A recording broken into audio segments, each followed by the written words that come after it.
Hey, have you ever wondered how you can grow your own flower arrangements or bouquets from seed and not have to go to the grocery store and spend a fortune on flowers every week? One of the things that my wife loves is to have fresh flowers in the house every week from spring all the way through the fall. One of the easiest ways to do that is to grow your own flowers from seed. It's super cheap to do it this way, and it's very abundant. You can just go out in your yard, cut them, and make your own arrangements of whatever you want. So it's really easy. What I like to do is I buy our seeds from Johnny's. And so today we're going to be talking about the seeds that we're going to be planting for this season, and then look at how we're going to be doing that. We've got the Mrs. Burns lemon, branching sunflower mix, aster, celosia, some double click cosmos, flamingo feather celosia, then zinnia, Oklahoma white, Oklahoma pink, snapdragon. So we still have, I talked about one of our last videos, like 2 years ago, I planted some snapdragons and they've made it through the winter. They'll actually, or I guess considered a cool season flower, especially here in our region. But I've got a bunch more snapdragons. It's really way too late to be starting them, but we're just gonna give it a go. I didn't get them in the ground. So the Potomac custom mix. So a lot of those got the Zowie, zinnia Zowies. And so those are neat. Bennery's giant mix, more branching sunflowers. We've got some Craspedia. It's the first time I've ever tried to grow that, so we're gonna give that a try. Gumfrina, same thing. More aster, love aster. Some more sunflowers. That's not the branching kind. Those are single stems. More snapdragons. Snapdragon and snapdragon. So a lot of snapdragons, some sunflowers, a lot of zinnias, and some basil for filler, and then some celosia and a couple other things, Crispedias. Those are going to be the main things that we're growing from seed. Now we also have gladiolas, dahlias. I've got some more dahlias coming in. We have peonies, we have pinnies, we have roses, a lot of David Austin roses that we use. All right, so if you're wanting to grow flowers from seeds, one of the first things you're going to need is a seed starting tray. This is a 72 cell. You can get them 120.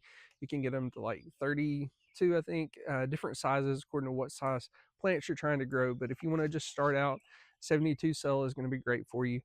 Then you're also going to need like a tray that can hold water. And then what happens is you set these down in that, and the water is going to soak up from the bottom up through the dirt. And that way you're not going to overwater the seeds. They're going to stay consistently moist, and it's going to help.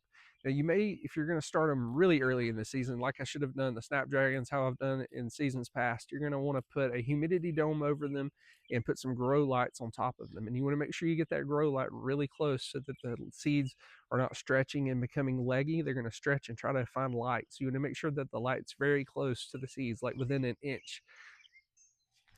Hey, what you got? Oh, okay. What do you want me to do with this? You can show it. Okay. So you can also save your cups. Eli just brought me this over. You can also save cups that you're buying. I bought, 70 lavender plants that I planted. And so I've got 70 cups now that I could put dirt in and start seeds, especially if you've got like a tuber or something that you've split and you want to see if it's still viable. Just throw it in some dirt and see if it starts to sprout up.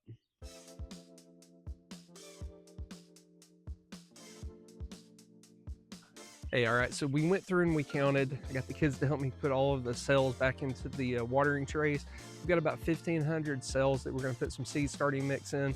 Now, one tip is if you're gonna save these from year to year, which I highly recommend, but put them in a good place. Don't just leave them out in the sun where they end up getting warped like this. So I've got to do a better job of that this year. And I probably could take a heat gun and melt this a little bit or soften it up and then straighten it back out. But at this point, it really just needs to be thrown away. So I'll do that. But now let me show you the seed starting mix. When you're starting seeds, you don't want to just use a potting soil, something that's got a lot of fertilizer and things in there. It can burn the seeds when they're just getting started. So you want to use some type of good seed starting mix.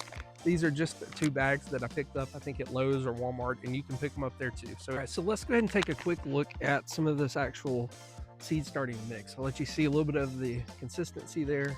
So, of course, it's dry, but you got some peat moss in there, a little bit of vermiculite. It's going to be really good for starting your seeds.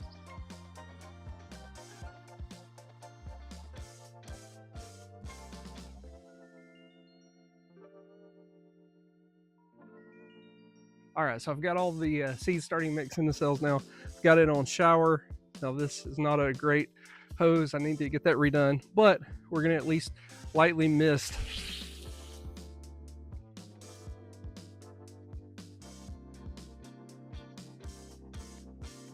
All right, so I know that I said I had 1,500 cells, but I've got thousands of seeds that I need to put in here. So a lot of the seeds, like the zinnias, the sunflower seeds, I'll actually direct seed those. I'm gonna focus these on at least prioritize some of the specialty seeds that I'm calling, like the craspedia, the gumfrina, maybe cosmos are pretty easy also, but I don't have a lot of those. So I want to try to get those and make sure I'm able to get and know what it is when it starts to germinate. I don't have a weed seed or something like that. Whereas if I were to direct seed those, I might not necessarily know. I might think that it's a weed or something like that if I don't know exactly what it looks like when it's sprouting up. So we're gonna try to prioritize those.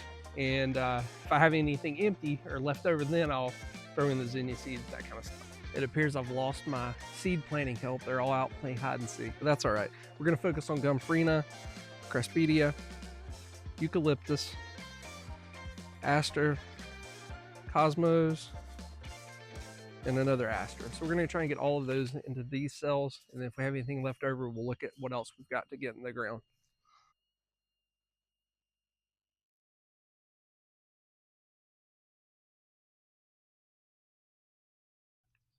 All right, so I know that was time lapse. I'm probably not the best at planting seeds. My main goal is to just throw them out there, kind of scrub a little bit, get a little bit of dirt over them if they need it. Some seeds don't need to be covered in dirt, and I try to just let water them and let the sun do its thing. Um, Again, we're a free flower farm. We're not growing them for production to sell, and so I don't do things probably with quite as much care as a actual flower farm might. We're growing them right in some large flower beds, that kind of thing. I would love to one day maybe have some land and have an actual flower farm, but this is a little bit more just for fun. It's for a little bit of a ministry, and so I'm not going to be the channel that you want to watch for perfection. But if you want to watch some seeds, just follow along in our journey, get to see the flowers be given away. I hope that you will subscribe to our channel. So I'll plant 3 or 4 seeds, sometimes more, in one of the single cells. So why I do that is I'm just trying to see what's going to germinate. And by having them in the cells, it does make it a little bit easier to pluck them out. And then I can go plant them. If I get a bunch of really good germination in one cell, you can gently, if you get them before they get too many roots, you can gently pry those apart and just stick them down, stick the root down in some of the other cells, and you'll end up with better germination. I just don't have the patience to put one, like with a little toothpick, put one in each cell. Seriously though, who has the patience to plant these one by one with a toothpick? Look how small these snapdragon seeds are. It's more like the size of a piece of salt. So that's why I just don't have the patience.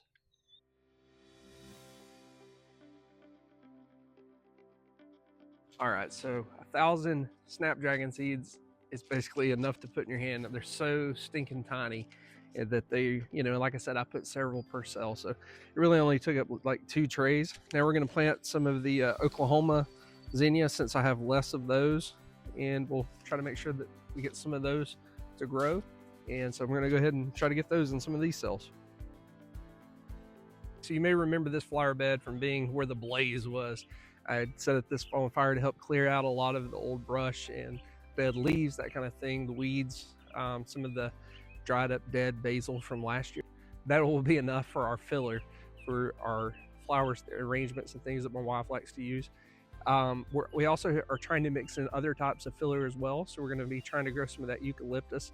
Never tried to grow it before. Don't know if it will actually grow or not. Probably way too late in the season. It has a really long growing time to harvest. And so it'll probably be the fall before we even get any of that, if it survives.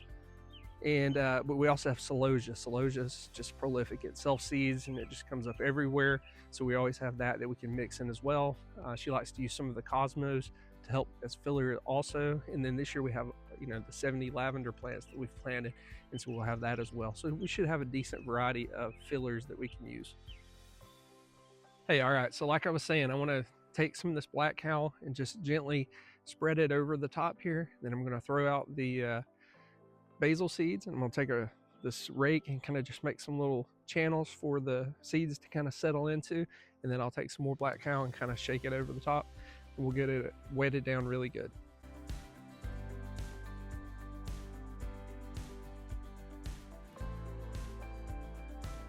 So I got this basil seed. See the size of the seeds, and then look how many of them are in there. Maybe you can see it's a whole bunch though. So I'm just going to gingerly sprinkle them all throughout here. You know, the package usually says spread it, you know, several inches apart. Maybe if you were really growing it for to eat or use, you might want to do that. I've never really done that though. I just throw out as thick as I can get it.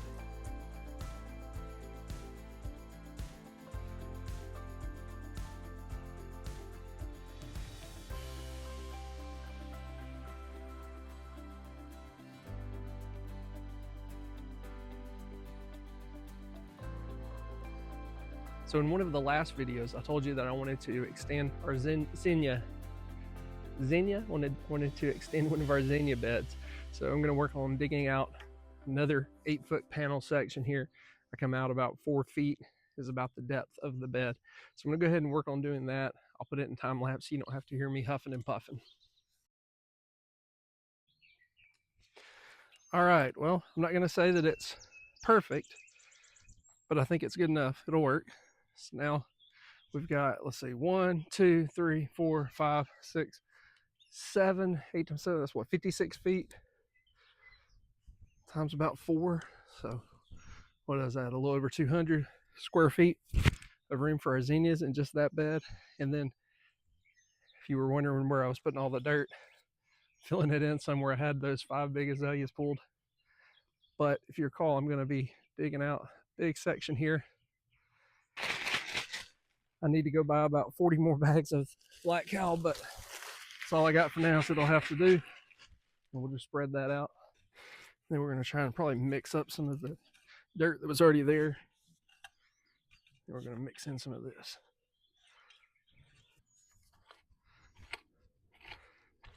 Let me just comb through, right through this flower bed over here one more time.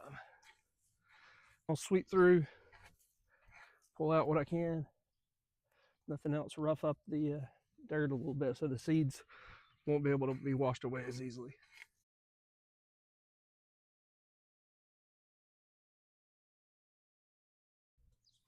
Hey, so the last 2 years, we've been doing this about 5 or 6 years, but I would say the last 2 years, we've given away close to 350 vases each year. And this year I would love to at least top 400, shoot for maybe 500. I'm hoping with this big new bed over here that we'll be able to just grow a ton more. Of course, then you have to harvest it all, and you've got to have the vases. So how the vases work, right? So of course we can grow the flowers and cut them, and that part's not that expensive, but the vases, right? Vases are pretty expensive. But we post on our Facebook page, and since we give the flowers away for free, people, they come and they give us vases, they donate them, or they'll bring back if vases that maybe they've gotten in the past and just return them in. My wife puts flowers in them, arranges them, and then we post, and people will come back and pick them up again. And again, the reason we do it is just to share love, share God's love. And people come, they'll take them to widows, to people in hospitals, people who are sick. Maybe somebody gets them for themselves just because they need to pick me up for that day. But it's just been really fun to see the kindness, hear the stories, see the pictures of people sharing these flowers. And again, it's fun for me. Get out in the yard, work. My wife loves making the arrangements, and it gets our kids out in the yard working. So overall, it seems to be a win-win.